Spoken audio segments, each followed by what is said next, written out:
Hi hello welcome to Jakshini creations. అందరికీ స్వాగతం సుస్వాగతం. ఈరోజు నేను మీకు ఒక కొత్త రెసిపీ చూపించబోతున్నాను. అందరూ థంబ్నెయిల్ చూశారు కదండి. ఈరోజు కొత్త రెసిపీ ఏంటంటే ఎగ్ స్పెషల్ ఆమ్లెట్ కర్రీ. కోసం ముందుగా 4 ఎగ్స్ని తీసుకుందాం. తర్వాత టమాటా, మిర్చి, ఉల్లిగడ్డ ఇలా సన్నగా తరిగి పెట్టుకోవాలి. వేరొక చిన్న బౌల్ తీసుకొని అందులో ఈ 4 ఎగ్స్ని ఇలాగా పగలగొట్టి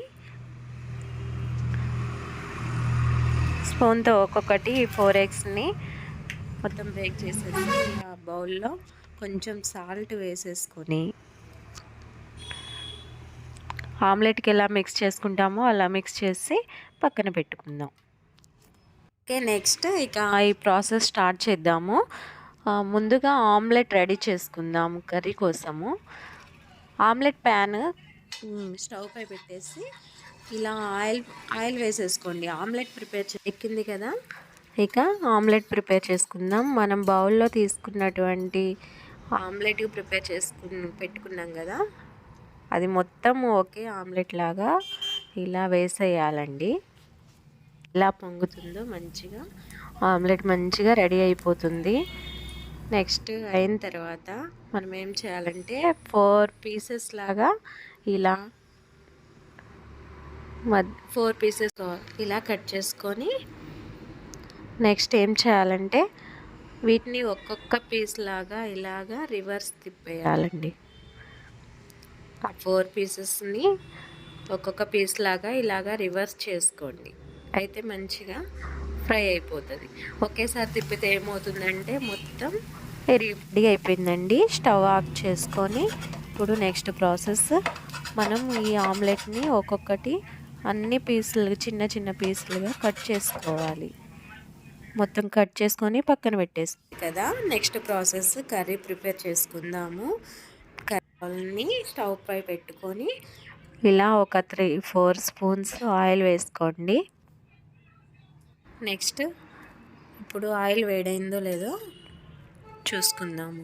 ఆయిల్ వేడైంది. ఇప్పుడు కొంచెం జీలకర్ర వేయండి, చిటికెడు వేసుకొని నెక్స్ట్ జీలకర్ర వేడైంది కదా ఆయిల్లో, ఇప్పుడు మనం ముందుగా తరిగి పెట్టుకున్నటువంటి ఆనియన్స్, పచ్చిమిర్చి ముక్కల్ని ఇందులో యాడ్ చేయండి. ఆయిల్లో వేసేయండి. ఆనియన్స్ కూడా మగ్గిపోయాయి. ఇప్పుడు నెక్స్ట్ అల్లం పేస్ట్ ఉంది కదా, ఒక స్పూన్ వేసుకొని ఇలా మొత్తం ముక్కలు మొత్తం కలపండి.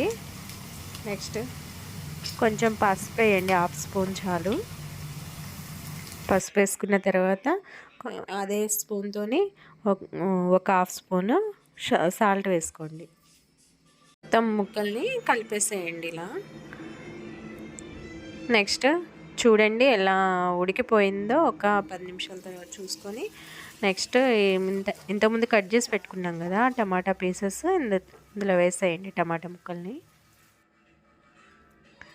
ముక్కలన్నీ ఇలా కలిపేసుకొని ఇందాక ఒక 1/2 స్పూన్ వేసాం కదా, ఇప్పుడు ఒక 1/2 స్పూన్ సాల్ట్ వేసుకోండి. మీకు రుచికి తగ్గట్టు లాస్ట్లో వేసుకుందరు, కానీ ఇప్పుడైతే టమాటా ముక్కల్లో కూడా వేస్తే మంచిగా ఉంటుంది. నెక్స్ట్ కారం కూడా ఒక 2 స్పూన్లు వేసుకోండి. పచ్చిమిర్చి వేసాం కదా, చూసి వేసుకోండి. అలాగే మీడియం ఫ్లేమ్లో ఉంచేయండి. నెక్స్ట్ 5 నిమిషాలు అదే మధ్య మధ్యలో తిప్పుతూ ఉండండి ఇలా. నెక్స్ట్ చూసారు కదా, కొద్దిసేపటికి టమాటా ముక్కలు కూడా ఉడికిపోయాయి. ఇప్పుడు మనం ఒక గ్లాస్ వాటర్ పోసుకోండి ముక్కలు మునిగే వరకు. వాటర్ పోసిన తర్వాత కొద్దిసేపు అలా ఉంచండి, అదే ఉడికిపోతుంది.